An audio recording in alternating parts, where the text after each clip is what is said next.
با درود خدمت مخاطبان گرامی و دوستان عزیزم. امروز براتون یه ویدیو کلیپ آماده کردم از رونمایی ربات انسان نمای فیگور 2. با هم ببینیم. 2 دقیقه است، برمیگردیم میایم دربارش صحبت میکنیم.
این ویدیو خیلی وقته که در شبکه‌های اجتماعی وایرال شده و در لینکدین فارسی هم خیلی به اشتراک گذاشته شده.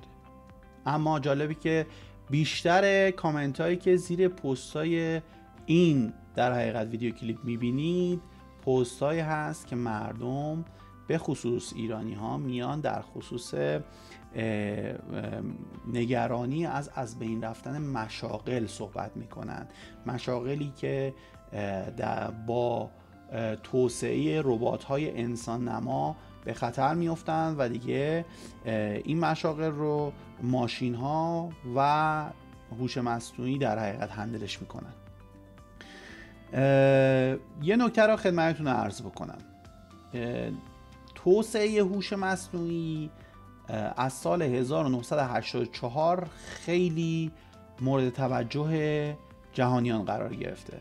از زمانی که شما فیلم‌هایی مثل ترمیناتور 1 رو دیدی تا به الان مرتب بشر دغدغه‌هایی رو در مورد هوش مصنوعی مطرح کرده و این دغدغه‌ها در طول زمان تغییر پیدا کردن. خیلی جالبه بدونید در سال 1984 اولین فیلمی که از ترمیناتور ساخته شد به شدت مورد استقبال عموم قرار گرفت، اما در سال 2000 اگه اشتباه نکنم 19 بود که یه نسخه از فیلم ترمیناتور ساخته شد و با استقبال خیلی ضعیف مخاطبان قرار گرفت. خیلی ها داستان این فیلم رو تکراری دونستن، اما یه واقعیتی پشت این موضوع قرار داره و اون که دغدغه‌های بشر و به خصوص کشورهای توسعه یافته نسبت به هوش مصنوعی در طول زمان تغییر کرده.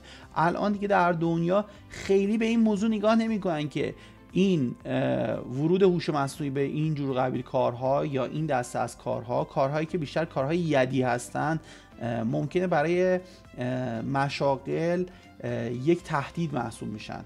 اونها دیگه الان اعتقاد دارن که اگر که این مشاغل رو ما بتونیم با استفاده از هوش مصنوعی و با استفاده از سیستم‌های رباتیکی به صورت خودکار انجامش بدیم، باید یک پله بیایم بالاتر و برای افراد دیگه مشاغل خلاقانه ایجاد بکنیم و شرایطی رو براشون ایجاد بکنیم که در مشاغلی کار بکنن که خلاقیتاشون رو بتونن بیشتر بروز بدن و بتونیم از ذهن افراد، از تاثیرگذاری بیشتر افراد استفاده کنیم.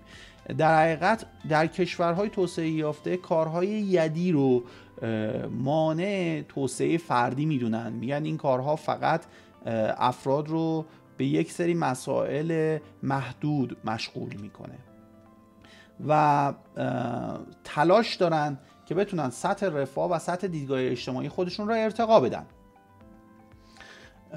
خیلی ها میگن که نه، این یه دیدگاه در حقیقت غربی هست، در آمریکا بیشتر این اتفاق میفته، یا نمیدونم عرضم به خدمتتون که این یه دیدگاهی هستش که مربوط به یه هژمونی خاصیه. ولی یه سوالی واقعا وجود داره. توی این ویدیو همتون دیدید که این ربات در خط تولید شرکت BMW آلمان مورد بهره برداری قرار گرفته. چرا در یک کشور سوسیالیستی مثل جمهوری فدرال آلمان این اتفاق نمیفته و دیدگاهی مثل کشور ما پیش نمیاد؟ به خاطر اینکه این دغدغه هم اونجا هم از بین رفته و اونها هم معتقدن که باید به سمتی حرکت بکنن که به مرور زمان رفاه اجتماعیشون ارتقا پیدا کنه. یه نتیجه اخلاقی برای متخصصین نرم افزار و توسعه دهندگان سامانه‌های مختلف وجود داره توی این موضوع. اینی که شما باید به مرور زمان هوشمندسازی رو در سیستم هاتون ارتقا بدید و سطح رفاه جامعهتون رو با استفاده از این هوشمندسازی ها ببرید بالا. این دغدغه اگر در جامعه ما هنوز وجود داره، دلیلش اینه که رفاه جامعه ما دچار یک سری مشکلاتی است. پس در نتیجه طبق چیزی که قبلا گفتیم، افرادی که در این خصوص مسئول و پاسخگو هستند باید بیان بشینن و جواب بدن که چطور میتوان با استفاده از هوشمندسازی و با استفاده از اقدامات دیگه سطح رفاهی جامعه رو بالا ببریم. خب حالا ممکنه سوالی پیش بیاد این وسط و از ما پرسیده بشه که با توجه به تحریم‌های متعددی که کشور ما داره و با توجه به اینکه سخت افزارها و زیرساخت‌های مناسب در اختیار ما بعضا قرار نمیگیره، چطور میتونیم این هوشمندسازی رو درست انجام بدیم؟ من یه مثال خیلی خیلی ساده براتون میزنم که بدونین این هوشمندسازی لزومی نداره چیز خارق العاده‌ای باشه یا چیز عجیب و غریب و پیچیده‌ای باشه که بگیم که آقا ما هوشمندسازی رو داریم انجام میدیم. الان شما در خیلی از ادارات دولتی اگر تشریف ببرید میبینید که یک سری کارهای خیلی خیلی ساده که شاید خیلی راحت بتونید اتوماتیک انجامش بدید، مجموعه از آدم‌ها که خیلی هم مسن هستن اتفاقا و اکثرشون در مراحل بازنشستگی قرار دارن، نشستن دارن انجام میدن، مثل امضا کردن یه برگه یا رسیدگی به چند تا اکسل شیت و مواردی از این دست. خب اولین سوالی که پیش میاد چرا سن این افراد انقدر بالاست؟ دلیلش اینه که نسل‌های جدیدتر اعتقادی به چنین کارها نداره. یعنی اینکه میگه که آقا این قبیل فعالیت‌ها و این قبیل کارها دیگه اون چیزی نیست که من انتظارش رو دارم. دقیقا همون تفکری که الان دنیا بهش رسیده. حالا نسل جدید ما هم تقریبا همینجوری فکر میکنه، میگه من کار یدی دیگه انجام نمیدم، میخوام کاری رو انجام بدم که خلاقیت هم بتونه بروز بده، بتونه باعث رشد فردی و اجتماعی من بشه. حالا ممکنه در جاهایی هم این نسل به بیراهه بره، ولی داره تلاش خودشو میکنه که تو این کمبودها بتونه به این نقطه برسه. پس در نتیجه اون نسل هیچ وقت نمیاد چنین کارهایی رو قبول بکنه و انجام بده. تعداد کمیشون شاید، ولی اکثرشون تمایلی به حضور در سازمان‌های دولتی ندارن. پس سوال پیش میاد، آیا میتونیم که یک فرایندی رو از ابتدا تا انتها به صورت کاملا اتوماتیک در حقیقت فرایند اداری دولتی انجام بدیم؟ این سوال در خصوص تحلیل و طراحی سیستم‌های اطلاعاتی یا IS ها مطرح میشه. یک سیستمی که شاید خیلی پیچیدگی نداشته باشه. من درباره یک هوش مصنوعی پیچیده صحبت نمی کنم. پاسخ به این سوال 100% مثبته. الان سرویس های متعددی که یک سری از استعلام ها رو به صورت اتوماتیک و خودکار دارن انجام میدن، سهه به این حرف میذارن که میشه یک فرایند کاملا اداری و 100% اداری رو شما بتونید از 0 تا 100 رو به صورت اتوماتیک انجام بدید. خیلی جالبه. زمانی که شما در خیلی از این سازمان‌های دولتی حضور پیدا می‌کنید و با دامین اکسپرتاشون صحبت می‌کنید و می‌خواید یک فعالیتی رو به صورت خودکار انجام بدید، خیلی هاشون میگن نه نمیشه این کار رو به صورت خودکار انجام داد. این کار خیلی دقیقیه. در صورتی که این حرفیه که خیلی سندیت نداره و میشه گفتش که اگر هم نیاز به کنترل انسانی روی اون موضوع وجود داشته باشه، این همه آدم شما نیازی ندارید که برای کنترل در حقیقت این موضوع به کار بگیرید. پس در نتیجه خیلی از این مشاغل رو میشه در قالب فعالیت‌های اتوماتیک اجرایش کرد.